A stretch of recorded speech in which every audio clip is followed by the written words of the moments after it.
बिस्मिल्लाहिर्रहमानिर्रहीम। अस्सलाम वालेकुम नादरीन, आप यूट्यूब चैनल देख रहे हैं। मैं इमरान खान हूँ। बहुत सारी खबरें हैं, लेकिन सबसे पहले एक रोला पड़ गया है क्योंकि अरबी शहजादे, अरबी बादशाह आए जी शिकार खेलने के लिए। इस मरतबा यूएई के हुक्मरान आए हैं शिकार खेलने के लिए। वैसे ही आते रहते हैं शिकार खेलने पाकिस्तान में, पहले ये हर साल आया करते थे। और चोलिस्तान का जो इलाका है, क्योंकि मैं ख़ुद शिकार खेलता रहा हूँ माजी में, और इन इलाकों का मैंने विज़िट किया है। जीप रैलीज़ होती हैं, उसलिए भी मैं वहाँ जाता था। कुछ मेरे दोस्त हैं जो चोलिस्तान के अंदर जो है वो ट्रैकिंग करते हैं, उनके साथ भी मैं जाता था। तो मैंने पाकिस्तान में हर इलाका ही घूमा हुआ है। तो इन एरियाज़ में जब मैं जाता था तो जो हमारे गाइड्स हैं वो बताते थे कि अबू धाबी का इलाका शुरू हो गया। तो मुझे शुरू में अजीब लगता था। वो कहते थे अब यूएई का इलाका शुरू हो गया। फिर वो बताते थे यहाँ पे फ़लाँ मुल्क का इलाका शुरू हो गया, फ़लाँ एरिया के जो हुक्मरान है उनका ये एरिया है। तो मामला ये ऐसे है कि चोलिस्तान के अंदर बहुत बड़े बड़े यानी सैकड़ों किलोमीटर का जो रकबा है वो जब शुरू होता है तो ये जनाब अबू धाबी वालों का है। और वहाँ पे थ्रू आउट द ईयर सारा साल उनकी सिक्योरिटी रहती है, उनके लोग रहते हैं, उनकी गाड़ियाँ रहती हैं। वो उन इलाकों को महफूज रखते हैं अपने हुक्मरानों के लिए। इसी तरह जो अगला एरिया है वो अबू धाबी का आ जाएगा। फिर एक और एरिया जो है वो शारजा वालों का आ जाएगा, किसी और का आ जाएगा, कोई कुवैत वाले उनका भी है। तो वो जितने शहजादे या बादशाह हैं, जो ताकतवर लोग हैं, उन्होंने पाकिस्तान की एस्टेब्लिशमेंट के साथ एक ताल्लुक़ रखा हुआ है। और उसकी बुनियाद के ऊपर एक खामोश एग्रीमेंट है कि ये एरियाज़ हमारे, और वहाँ पे वो अपनी सिक्योरिटी और अपना पूरा निज़ाम रखते हैं। उनकी वर्कशॉप्स वहाँ पे होती हैं, उनकी गाड़ियाँ वहाँ पे होती हैं, उनका एक बजट है जो हर साल वो भेजते हैं और वहाँ पे वो प्रोटेक्शन करते हैं। ना सिर्फ अपनी शिकारगाह की, बल्कि वहाँ पे जो शिकार मौजूद है उसकी भी वो प्रोटेक्शन करते हैं, ताकि मैक्सिमम जानवर ज़्यादा हो जाएँ। जब शहजादे या उनकी फैमिलीज़ या बादशाह वो शिकार खेलने के लिए आएँ तो उनकी शिकारगाह महफूज हो। ये शिकारगाह सिर्फ पंजाब में नहीं है, ये सिंध में भी है।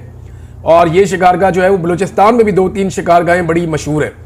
योब से आगे एक शिकारगाह मैंने अफगानिस्तान बॉर्डर के करीब देखी थी, मेरे ज़हन से उसका नाम निकल गया। वो तिलोर के लिए दुनिया की बेहतरीन शिकारगाहों में से एक है, बहुत बड़ी शिकारगाह है वो भी।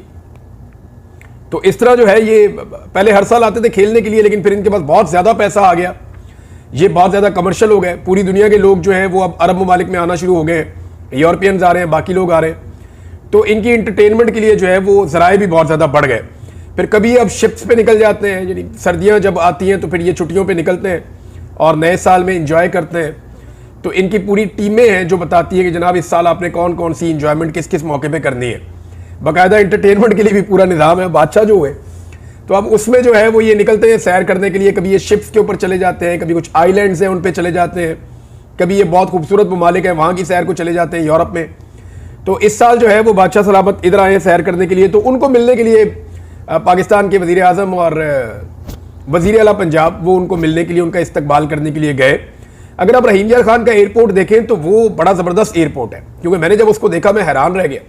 तो जब मैंने उनसे पूछा, उन्होंने कहा जी ये जो आपके अरब हुक्मरान हैं उन्होंने इसको डेवलप किया हुआ है, क्योंकि उन्होंने यहाँ आना होता है तो उन्होंने अपने मुताबिक इस एयरपोर्ट को तैयार किया हुआ है। फिर वो जो रास्ते हैं वो बड़े ज़बरदस्त हैं, उनकी वहाँ पर बड़ी फैसिलिटीज़ हैं, जगह जगह उनके झंडे लगाए जाते हैं। तो वहाँ के जो लोग हैं वो अपने आप को थोड़ा सा अलग समझते हैं। बहुत सारे वहाँ के लोग जो है वो अरबपति भी हो गए।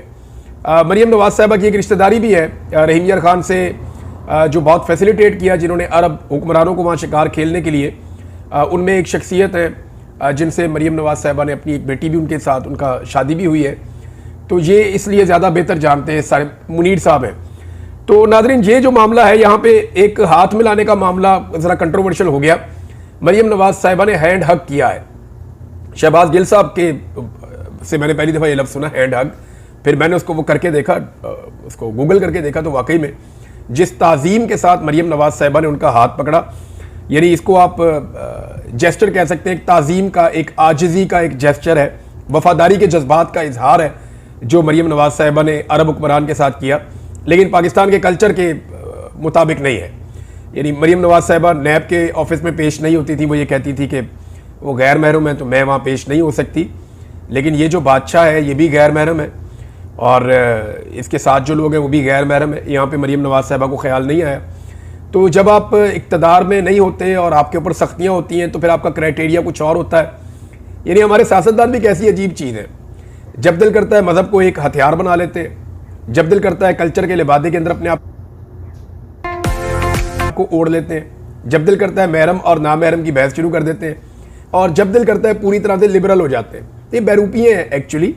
ये जिस देश में जाते हैं वो भेस अपना लेते हैं बहरहाल ये इन्होंने वफादारी के जज्बात का जो इजहार किया पूरी गर्मजोशी के साथ, इसका मैं उम्मीद करता हूँ कि इनको कोई ना कोई फ़ायदा होगा।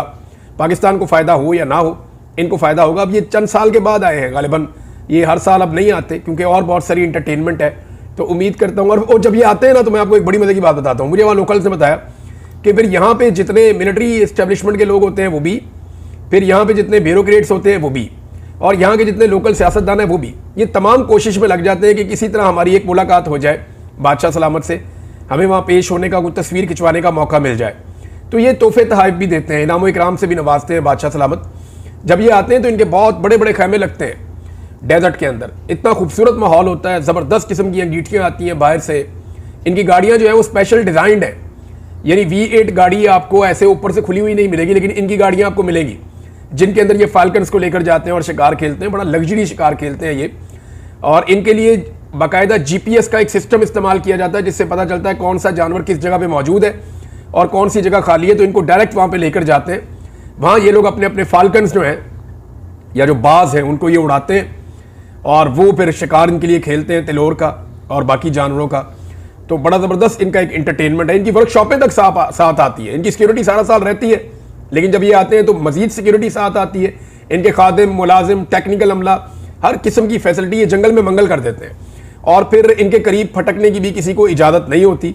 अगर किसी को आना है तो फिर बाकायदा प्रॉपर परमिशन लेके, क्योंकि बादशाह सलामत का ये इंटरटेनमेंट का टाइम है, उनका ये छुट्टियां मनाने का टाइम है। उनके साथ उनका पूरा लाओ लश्कर होता है जो उनके लिए एंटरटेन उनको करता है डेजर्ट के अंदर, तो इसलिए वहाँ पे मुदाखलत भी वो कम से कम रखते हैं।